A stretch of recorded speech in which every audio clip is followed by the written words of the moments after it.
What's up, y'all? My name is Andre Hopkins, also known as Entre Interview. Today I'm joined here by NRG Ethan. How are you feeling? Feeling good. Feeling good after the win. I would say, first of all, congratulations on the win. Congratulations on locking up playoffs. Just how does it feel to kind of have your hard work this stage pay off? Good, good. We went into, the whole split just knowing we had to win every match. That's how we go into every game. Even this one, there was like a pretty good chance we would make playoffs without winning, but you know, always having that mentality to just always win is a big thing for us. Of course, of course. So to start with, how do you kind of feel about the team's overall performance today? It was good. I think individually everyone was playing pretty good. Both like mechanically and then also communication. Communication got a little hectic in some moments. And then there were a lot of big clutches, especially from Brock, like on Haven, for example, that kept us in the game. And without those, it honestly would have been pretty close, I think. Um, so still a lot to improve on, even after a 2-0. We saw in the same Haven, you picking up the Phoenix as of recently. How do you feel picking up the Phoenix? Have you been liking playing it? Yeah, it's okay. It's definitely a learning curve for me. Um, you know, first bringing out Neon at the start of the split. Um, and then now, going into Phoenix, it's a very, like I said, it's a learning curve for me. Being second duelist and then first duelist on Neon back then. Um, but it's getting better. How have you kind of experienced on Phoenix? How different is it from KO? Of course, it's obviously very different, but what are the biggest differences you've noticed playing it? I think on KO, I have the ability to be very self-sufficient and also support my teammates extremely well. And I've just been playing it so long. I tell my teammates I literally know every scenario like A through Z at every point in the round, and it gives me a lot of confidence knowing that on KO. But Phoenix is basically like fully selfish.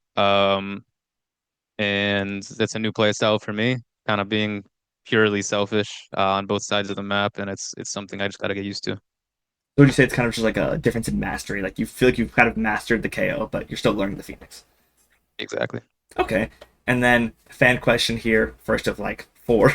So, kind of, what do you feel more comfortable on? Of course, we've seen you a lot on Phoenix, but we saw you on the Neon. How do you feel about those two characters, and just what are your comfortability levels on it?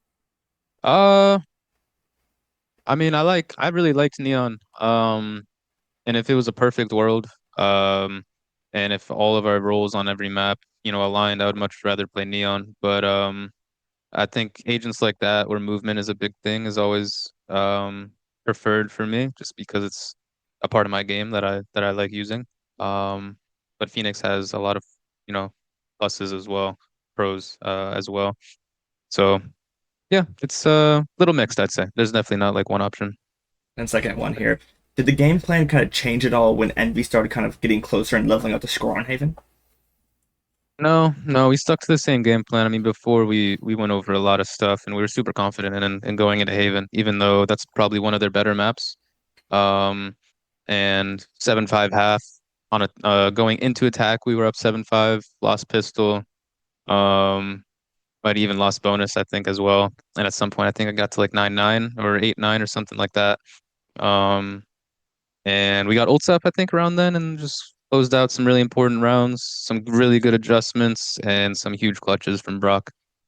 On the broadcast, we heard a little bit about, I can't remember exactly who said it, but talking about how the team is so good at, even when a timeout isn't called, about adjusting, making adjustments. Do you kind of feel the same way?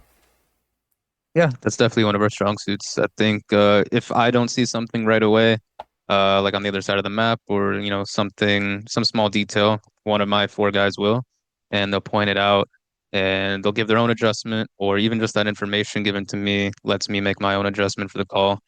Um, and everyone's super confident just individually, and a lot of mini plays and stuff. So I know that, and they in turn are confident enough to call these mini plays, which relieves stress off of me. I was kind of going to ask, having four of the people who feels like they can call a strat and feel so confident in that, how much easier does that make your job in the server?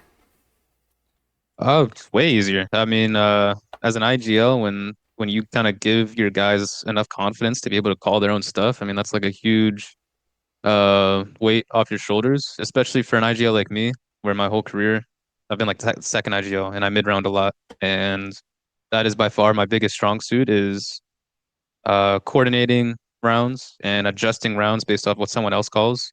That's a huge strong suit of mine. So when I'm given the ability to do that in a game, it's I think that's when we play the best. I mean, we've seen it kind of from the past. We've seen a lot of players from that old EG roster in 23, like you, like Com, like Boostio, pick up the IGLing mid rounding. Was there anything from that system you think led so many people from that team to kind of lean into that role? Um, I mean, yeah. So on EG, like me and Com were a big factor in mid rounding. Different maps we were more comfortable on than others at mid rounding and helping Boosty, but um. Probably give props to Potter in that sense. I think she gave us a lot of freedom to be able to adjust Boosty's um like system or adjust like give him ideas and do our own stuff as well. It wasn't just like a super typical hierarchy where IGL says everything, coach says everything, and everyone else, who has said. It was very free, and that's probably why, we've gone our ways that we have. I mean, we've seen the team kind of in the past pick split, and then it became a map the team banned a lot. And so you guys kind of floated it as a third map. Is there a reason you guys have just kind of let it float this time, or was it just how the veto turned out? Yeah, there's a reason, but that's probably all I'll say. No, no leaks, no leaks. Okay, I feel you. And then I've been doing a little thing asking players if they want to add a song to a playlist of song recommendations. Do you have a song you'd like to add to that playlist? Um, got Decode by Paramore. Okay, that we'll be adding that. And then upcoming game against EG. I mean, how do you feel kind of going into that matchup? Feeling good. Definitely a game where we're gonna try to implement as much stuff from practice as we can. The game we're already locked for first seed, and obviously we want to, flawless the split here with the 5-0. So gonna be playing for that, and yeah, just playing to get good practice on maps. Match reps are usually where the most improvement comes from. I mean, with you guys being able to skip play-ins, you likely will have to miss out on a good amount of the tier two teams. But are there any teams or players you think people are not looking at enough that could make a big impact in those play-ins?